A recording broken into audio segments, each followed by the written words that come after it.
ये हमारा केमिस्ट्री है यानी रसायन विज्ञान है। तो यहाँ पर देखिए सबसे पहला इसमें जो क्वेश्चन है बहुत ही महत्वपूर्ण है, रासायनिक अभिक्रिया एवं प्रकार। रासायनिक अभिक्रिया क्या है और उसके प्रकार जो होते हैं सब 4 गो: संयोजन अभिक्रिया, वियोजन अभिक्रिया, प्रतिस्थापन अभिक्रिया, द्विविस्थापन अभिक्रिया, ये सब मतलब होते हैं सब, इन सभी को बताना होगा। फिर दूसरा है ऊष्माक्षेपी और ऊष्माशोषी अभिक्रिया। तो ऊष्माक्षेपी और ऊष्माशोषी अभिक्रिया क्या है, इसको आप लोग डिटेल में बताना होगा।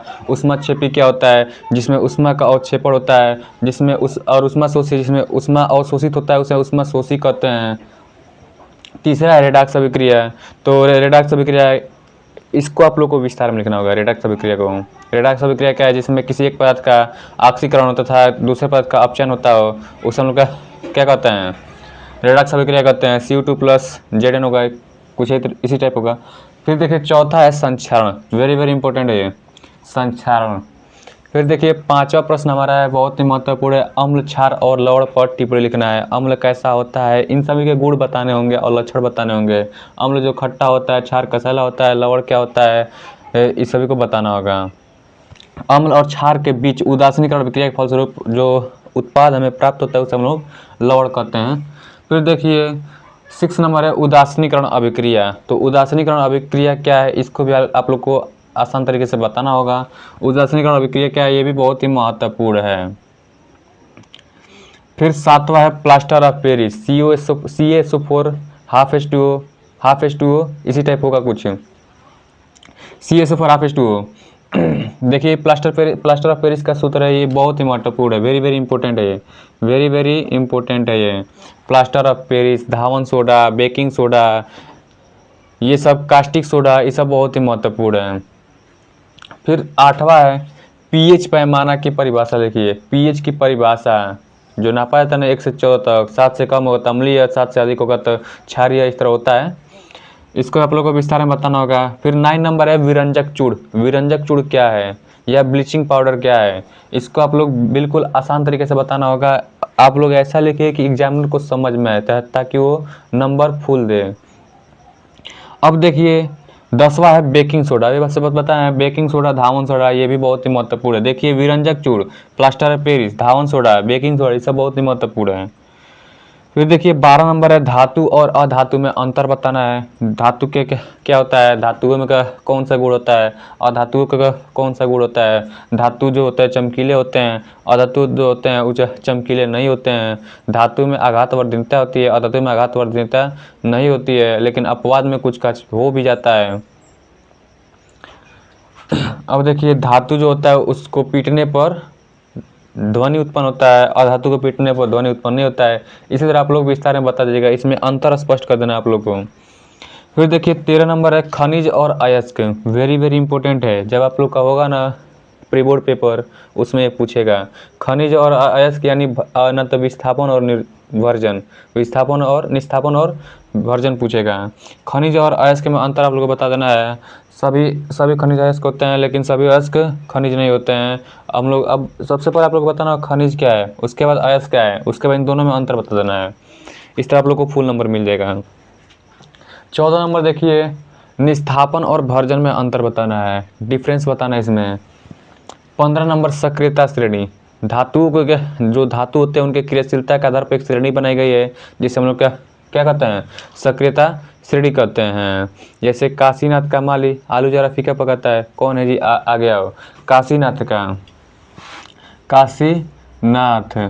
का माली आलू जरा फीका पकाता है, कौन है जी, कौन है जी, आगे आओ, आगे आओ, आगे आओ। ये इसका मतलब सूत्र है। के से potassium, sodium, calcium, magnesium, aluminium, zinc, ferric oxide. फिर Pb है, H है मतलब हाइड्रोजन है, Cu है, H है, कौन है जी, कौन है जी, यहाँ पे Hg रहेगा। Pb और Hg जानते होंगे, मरकरी और लेड कुछ इसी टाइप होता है। तो यही होता है काशीनाथ का माली आलू जरा फीका पता है, कौन है जी, आगे इसका सूत्र होता है सक्रियता श्रेणी लिखने के लिए। तो सक्रियता श्रेणी क्या है, धातुओं की क्रियाशीलता के आधार पर एक सूची बनाई गई है, जिसे हम क्या कहते हैं, जिन्हें अवरोही क्रम में व्यवस्थित किया जाता है। अवरोही क्रम में अवरोही क्रम और आरोही क्रम आप लोग पढ़े होंगे। अवरोही क्रम में व्यवस्थित किया जाता है, उसमें क्या करते हैं, सक्रियता श्रेणी जैसे काशीनाथ का मान आलू जरा का पता है कौन है जाएगा जो, के से पोटेशियम, एन से सोडियम हो गया, सी से कैल्शियम हो गया, मैग्नीशियम, एल्युमिनियम, जिंक, इस तरह आप लोग बता दीजिएगा। उसके आगे लिख दीजिएगा इसमें का कौन क्रियाशील धातु है, कौन क्रियाशील नहीं है, उसको बताना होगा आप लोगों को। फिर 16 नंबर देखिए समजातीय श्रेणी क्या है, इसको भी आप लोग को बिल्कुल आसान तरीके से बताना होगा। समजातीय श्रेणी 17 नंबर है संतृप्त और असंतृप्त हाइड्रोकार्बन। सभी लड़के यहाँ पर फंसते हैं। जो संतृप्त हाइड्रोकार्बन होता है और असंतृप्त हाइड्रोकार्बन होता है, ये क्या है? तो संतृप्त हाइड्रोकार्बन हम आप लोग को बता दें कि जब एल्केन, एल्कीन, एल्काइन, वही आप लोग को इसमें लिखना होगा। लेकिन संतृप्त हाइड्रोकार्बन के ये सब प्रकार हैं, सब संतृप्त असंतृप्त हाइड्रोकार्बन के प्रकार हैं सब। संतृप्त हाइड्रोकार्बन उन्हें कहते हैं जिनमें कार्बन परमाणु के मध्य एकल बंध होता है, उसे हम क्या कहते हैं, संतृप्त हाइड्रोकार्बन। और उसका एक होता है alkane, alkene, alkane, alkyne, alkene होता है। फिर देखिए असंतृप्त हाइड्रोकार्बन में वो होता है जिसमें कार्बन परमाणु के मध्य द्विबंध हो या त्रिबंध हो, डबल बॉन्ड हो या ट्रिपल बॉन्ड हो, उसे हम लोग क्या कहते हैं, असंतृप्त हाइड्रोकार्बन। इसमें एल्केन, एल्केन, एल्कीन, एल्काइन आता है। पहले वाला में एल्केन होगा, फिर एल्कीन, फिर एल्काइन। असंतृप्त हाइड्रोकार्बन में एल्कीन और एल्काइन। 18 नंबर देखिए प्रतिस्थापन अभिक्रिया, बहुत ही आसान शब्दों में आप लोग को लिखना पड़ेगा, बिल्कुल आसान है वो। 19 नंबर हाइड्रोजनीकरण, ये भी बहुत ही आसान है। 20 नंबर वेरी वेरी इंपॉर्टेंट है, साबुन बनाने की विधि या साबुनीकरण, वेरी वेरी इंपॉर्टेंट है, ये बहुत ही महत्वपूर्ण है। फिर मिसेल, मिसेल क्या है, तो इसको भी मिसेल जो होता है ना झाग, जिसको हम लोग भोजपुरी में गांज भी बोलते हैं, झाग होता है, उसी को आप लोगों को विस्तार में बताना होगा झाग के बारे में। 22 नंबर IUPAC नामकरण पूछता है। IUPAC नामकरण आप लोग से हमेशा पूछेगा 5 नंबर का, ये आपको लिखा है या लिखा है, ये जरूर पूछेगा। निर्जलीकरण क्या होता है और एस्टरीकरण क्या होता है, इसको भी आप लोग को बताना पड़ेगा।